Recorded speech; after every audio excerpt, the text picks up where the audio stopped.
But we're going to get serious for a little bit because there's something serious going on. I want to tell you, as Ken tells his story, I have personally heard this story from two other setup shop owners in the last 6 months, and one of them was about 2 months ago. And I know Tracy shared on the roadside a similar story from a company that makes setups and sells them. So Ken, go ahead. The floor is yours for the rest of the podcast, and maybe we'll ask you questions or whatever. And maybe the audience might. But the floor is yours for the rest of the podcast. What's going on? And let's talk about this story and what happened to you. Yeah, definitely. And just real quick before we get into it, um, I we track our on track time just to kind of give the audience kind of an idea. So in the month of February, our A Open Builder on track making lap time. Now this doesn't count like sitting and working in the garage and session time. On track time, 80 hours building setups in February. Our B and C Open builder 120 hours on track making laps. Um, so as you know, like that's a lot of time invested, and time adds up, right? And when you put time and investments into things, um, and you sell a product, you expect with policies and procedures that you wouldn't have a situation where somebody would come in and buy your product and turn around and resell it under their name. Um, in the industry now, like there's tons of small setup shops that are popping up here and there. Yeah, I Just can't. I can't keep recently, track. Like, yeah, so somebody, I'll yeah, see a new logo on a car, and be like, "Who's that?" And somebody will, tell you whoever it is, and I'm like, "Okay." yeah. Um, in season 4 of last year, we had somebody buy all of our setups and share them on Facebook with a download link, all of our dirt setups. Yeah. So we've Hey, been that's through, just what I want to do. I want to go spend all my money and buy something to right. make me more competitive, and then go give Well, it away for free. That makes a lot of sense. yeah, That way I race myself, and everybody else is just as fast as I am, and didn't yeah. get have to pay a thing. Anyway, sorry, that just makes no No, sense to me. you're good. Whatever. So I'm just kind of segueing into like some of the malicious things that you see happen, right? Um, so most recently, I was just sitting at my computer, and I got an IM from somebody that was an actual team member of a fellow competitor setup shop. PRS is the initials of the shop. Well, hold on. That's I associated. know you. I know you're holding back, but I'm not. I'm not. I mean, I'm not here to run. I'm not going to run a person down. Like, so if somebody wrecks me in the race, I'm not going to come on the podcast and blurt their name out and start berating. That's just stupid, right? Right. And I'm just going to do it though. It was Premier Setup Shop is who this subject. Now, Ken's not saying it, so don't send him a nasty letter. I don't want him to get it. If somebody wants to send me a nasty letter at home, you can. I don't care. But anyway, Ken's being nice. I'm just being real. Yeah. So Um, I get a message that, hey, I need to talk with you from this individual from this other shop. I was like, okay, cool, let's talk. 5 minutes later, I get a message from another person that's on this team. Hey, we need to talk. So I was like, all right, let's all talk. Like, let's see what's going on. I kind of felt there was something going on, so I jump in Discord, and these individuals pull up their screen, and they share a screen of a screenshot of our setup that Brandon Hawk had built, um, that had all of our notes in it. Said property of Ryco Motorsports, had all of our adjustment notes, suggestions, and at the top, it's labeled PRS, Xfinity, and then season 2, right? I've got that on screen now. So this shop bought our setup, turned around, deleted the notes, turned around and then resold it with just changing the name and forgot to delete the notes, right? So a Yeah, few I'm hours looking goes right. by. Ken, I'm looking right at it. It says this setup is property of Ryco Motorsports. Thank you for choosing Ryco. Best of luck. And even so detailed as who the builder put in the notes of what to do during pit stop adjustments. Yeah, suggested tape. Yeah. These are just some items that we do for our customers, right? Like we put in the time. We want to make sure that our customers have the best product. So this happens, right? And we confirm this. I reach out to the owner, um, the real owner. I'm told at that point in time that they've sold the shop, and I needed to reach out to somebody else.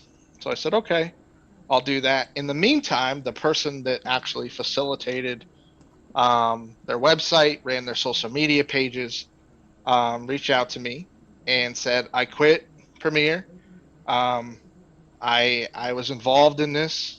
I sincerely apologize that I was involved in this, but I want to come clean with you and let you know, you know, this has been going on for 2 weeks now. This hasn't just been your B open setups. It was also your A open setups and your B open setups for the last 2 weeks. And I sincerely apologize that I was a part of it. So I said, okay, I understand. And then this individual proceeds to send me screenshots from the owner, blaming them for forgetting to delete the notes, blaming them that they wrecked their shop, wrecked their reputation, and basically placing the blame. And at that point in time, this individual that was their social media director also let me know that the said shop has not been sold, and that it is owned by the same individual that it was owned from or owned by before. Um, so basically, in a nutshell, I think like the biggest thing is just awareness of who you're doing business with as a whole. Building a relationship with the shop that you're doing business with. Be sure to check the notes of the set of files that you're buying. Beneficial wise, right? Like, you've seen in there the notes that we had to help you learn. You may also find out that said shop is selling somebody else's setup, right? Hey, here's something else to learn here too, Ken. Hey, if you're a Ryco customer, there's some of you might be out there listening right now. Hey, if you don't know it, the builders put notes in the Right. notes section. Like Yeah. if you run half the race and you're doing good, and then you go into the pits and you find out other people are faster than you, it may be because there's some dynamic adjustments that need to be made in the pits to keep you Hey, we keep you need a fast. video on that, Mike. We'll have to make a video on that. Yeah, actually, we Because will at some nobody point. checks the notes. No, nobody checks. Yeah. Yeah, the video will be just like, here's some examples. Check the notes. Yeah. But yeah, so hey, if you're a customer, check the notes. You could get faster. Anyway, go ahead. Yeah. Yeah. And I think like it's two things, right? Obviously, there could be something there you could learn from, or you may uncover some Exactly. egregious activity behavior that is unacceptable. And I think like some of that is the same place kind of has caused the stigma for all the other setup shops, um, with the behaviors that have been exhibited, right? And that's I'm here to clean that up. I've talked with Mike. Um, Not going to go into much detail right now Yeah, on because I some want to have you things. back when that stuff happens. I haven't told a soul. I Yeah, mean, I promised you I wouldn't, and I'm not. But you got some big things coming, and we definitely want to have you back. yeah, we're going to change the industry, the setup shop industry. And it's the solo setup sales setup shops industry is gonna take a complete flip upside down when this comes out, and it's gonna benefit the customer and the community of our Ryco Nation, as we call them, in a huge way. Um, One thing that I will kind of allude to is that when you buy a setup from a setup shop, there's always that concern that you're not getting what they're racing.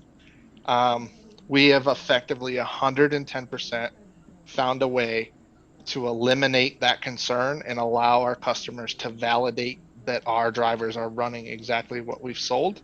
There'll be more details coming with that. Hey guys, this is Mike Howerton here at Area 51. And what you just saw was a clip from our latest podcast. We call it the Alien Factory Podcast. It's going to be every Sunday night at 10 p.m. Make sure you tune in this coming Sunday night at 10 p.m. You don't want to miss 1 second of the Area 51 Alien Factory podcast. We're going to have great guests on every single week. Coming up, we got Mike Olette is our guest. He's from Major's Garage, and we're going to have a great time with him. So we will see you guys this coming Sunday at 10 p.m. Also, do not forget to check out all of our great content here at Area 51 Alien Factory. We have live streams of races. We also have great on-demand content playlists. One of the ones that's really taken off, that's gotten tons of views and tons of support from you guys, is our intro to setup building playlist. And I also have a setup shop review series out there as well. So check that out. Great on-demand content out. And if you have not done so yet, go down below the video, hit that subscribe button. It's greatly appreciated. And if you really want to help the channel out, the best thing you can do is to share these videos and share our content anywhere you can. Share them on Facebook or Discord, Twitter, anywhere you can share the content. That is what really helps us to help get our content out in front of guys who are trying to learn how to, guys and gals who are learning how to do iRacing, learning how to build setups, learning how to drive. We do all kind of great content for people who are starting out and trying to build up their iRacing career. So we are glad you're here for this video. Hope you enjoyed it. Hope you enjoyed this clip from our podcast. And we will see you this coming Sunday night at 10 p.m. As always, this is Mike Howerton here at Area 51. And for the whole crew here, so glad you turned into view, and we will see you in the next one.